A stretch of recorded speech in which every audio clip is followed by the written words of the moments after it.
आप में से ज्यादातर लोगों ने फॉर श्योर इस स्टॉक को मिस कर दिया होगा, एंड दैट इज सैनडिस्क। नहीं बताना इसके बारे में आपको कि सैनडिस्क यार, ये जो कंपनी मेमोरी कार्ड्स बनाती है, पेन ड्राइव बनाती है, इस कंपनी की आज हम क्यों बात कर रहे हैं। पहली बात तो मैं बता दूं आपको, ये वीडियो कोई भी स्टॉक रिकमेंडेशन नहीं है। आप कोई भी अपनी इन्वेस्टमेंट अपने फाइनेंशियल एडवाइजर से पूछ के समझ के तभी लीजिएगा।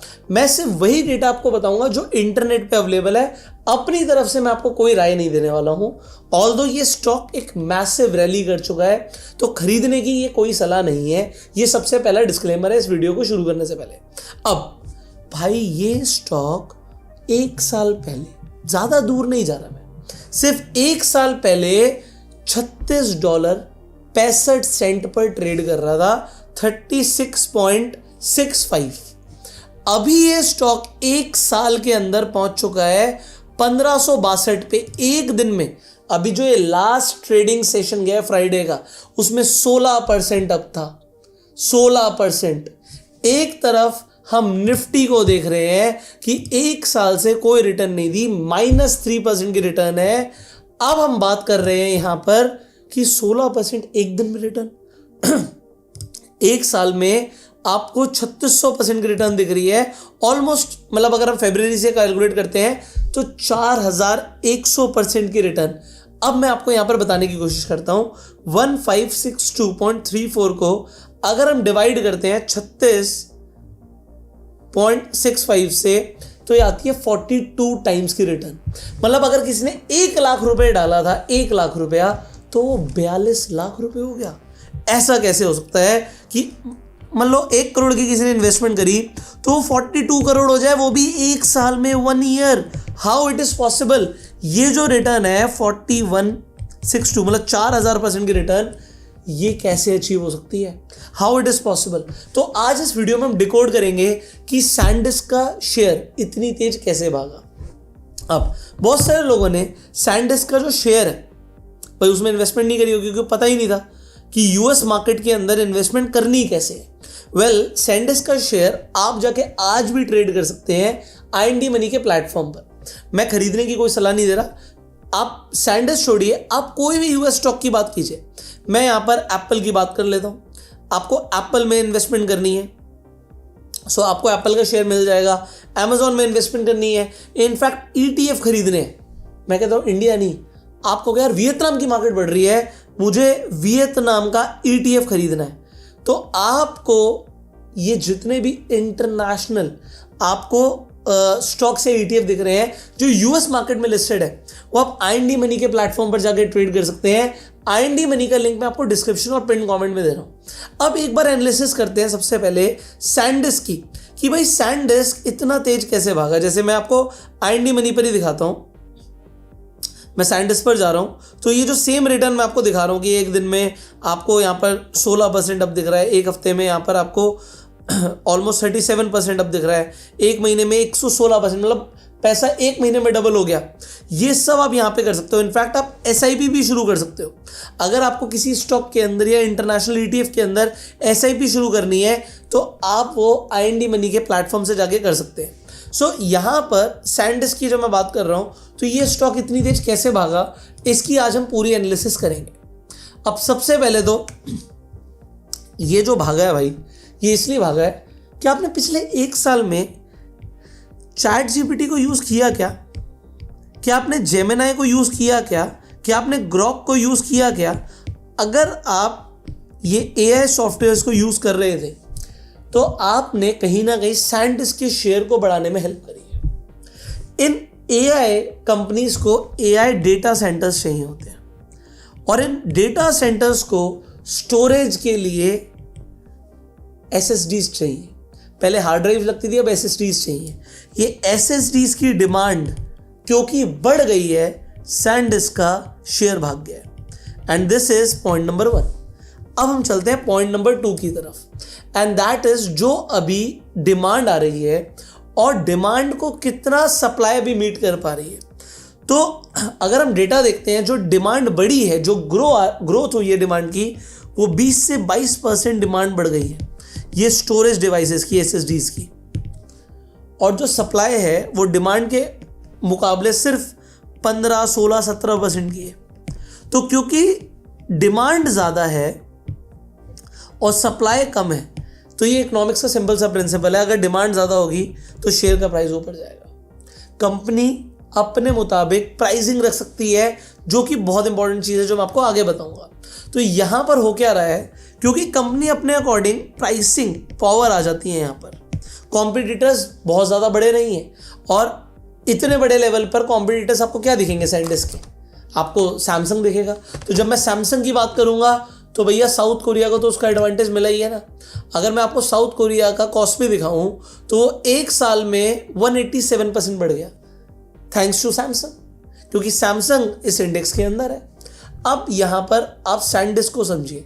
सैंडिस्क का यहां पर जो प्रॉफिट मार्जिन था वो लगभग 22% के आसपास का था, जो कि एक साल में 78.4% पर आ गया। सो जो ग्रॉस मार्जिन है कोई भी काम करने के लिए, बिजनेस चलाने के लिए, वो कहाँ पहले 22% पर था और वो बढ़कर चला गया 78% प्लस। इतना प्रॉफिट अगर कोई कंपनी कमाएगी तो उसका शेयर का प्राइस बढ़ना लाजमी है। इसके साथ साथ इनको मिल गए हैं 42 बिलियन के, 42 बिलियन के कॉन्ट्रैक्ट्स। कितने के? 42 बिलियन। अगर हमारे देश में किसी कंपनी को $1 बिलियन का भी प्रोजेक्ट मिल जाए ना, तो उनका शेयर प्राइस भागना शुरू कर देगा। और सोचो अगर किसी कंपनी को $42 बिलियन के कॉन्ट्रैक्ट्स मिल जाए तो उसके शेयर प्राइस का क्या होगा। वो सेम चीज़ हुई है इनके साथ। पहले उन्होंने टेक्नोलॉजी में इंप्रूव किया है, कुछ 8th generation 3D NAND technology बोलते हैं, जिससे अलग अलग लेयर के ऊपर भी मेमोरी स्टोर हो सकती है। सो खैर मुझे टेक्नोलॉजी के बारे में ज़्यादा आइडिया नहीं है, बट क्योंकि कंपनी ने टेक्नोलॉजी में भी एडवांसमेंट्स करे हैं, सो टेक्नोलॉजी में एडवांसमेंट करने की वजह से भी इनका शेयर प्राइस ऊपर जा रहा है। अब इंडिया के अंदर कितनी कंपनीज R&D के अंदर इतना पैसा लगा रही है। हमारी कंट्री के अंदर सेमीकंडक्टर्स के ऊपर इतना काम ही नहीं हो रहा। ऐसी मेमोरी कार्ड बनाने वाली इंडियन कंपनी का एक नाम बताइए आप, आपको पता ही नहीं होगा। सो हमारा इंडिया ऐसा कुछ नहीं कर रहा जिससे हम ग्लोबल लेवल पे एक्सपोर्ट्स कर पाए। इसलिए ये जो इंटरनेशनल कंपनीज भाग रही हैं, एक सबसे बड़ा मैं आपको रीज़न बता देता हूँ कंपनी के भागने का, वो है नैस्डैक के अंदर इंक्लूजन। यस, अगर आज आप मॉन 100 इंडिया के अंदर ETF है ना, मॉन 100 मतलब नैस्डैक में पैसा लगा रहे हो, नैस्डैक के कोई भी ETF में पैसा लगा रहे हो, तो अब आप सैंडिस्क में भी पैसा लगा रहे हो। सो अगर आप मुझसे पूछेंगे कि आपने सैंडिस्क में पैसा लगाया, मैं कहूँगा हाँ। क्यों? क्योंकि मैंने नैस्डैक खरीदा और नैस्डैक ऊपर जा रहा है, आपको पता ही है। अगर आप बात करेंगे अभी रिसेंटली जो फ्राइडे गया है, उस दिन नैस्डैक 1.7% अप था, क्योंकि सैंडिस्क भी तो 16% ऊपर था। तो नैस्डैक का हिस्सा है सैंडिस्क, उसके ऊपर जाने से और बाकी के टेक कंपनीज के ऊपर जाने से नैस्डैक भी तो ऊपर गया। नैस्डैक की एक साल की परफॉर्मेंस देख लो भाई, 40% की है। इंडियन मार्केट जहाँ पर परफॉर्मेंस नहीं दे रही है, वहाँ पर इंटरनेशनल मार्केट्स दे रही हैं। और अगर आपको अब नैस्डैक के अंदर भी इन्वेस्टमेंट करना है तो आप कैसे करोगे? मैं आपको एक सिंपल सा ETF बताता हूँ, ठीक है। तो आपको करना क्या है, आपको IND मनी के प्लेटफॉर्म पर जाकर, इसी प्लेटफॉर्म पर जाकर सर्च करना है QQQ। आपको यहाँ पर सबसे पहले इन्वेस्को का एक ETF दिखेगा, इस पर आप क्लिक करेंगे तो आप वही देख सकते हैं, एक साल की रिटर्न 45% की है। सो जैसे नैस्डैक भाग रहा है वैसे ये भाग रहा है, और इसके अंदर भी SIP शुरू करी जा सकती है। सो IND मनी के प्लेटफॉर्म पर आप ETF में भी इन्वेस्टमेंट कर सकते हो, US स्टॉक्स में भी इन्वेस्टमेंट कर सकते हो, लिंक डिस्क्रिप्शन में कमेंट में।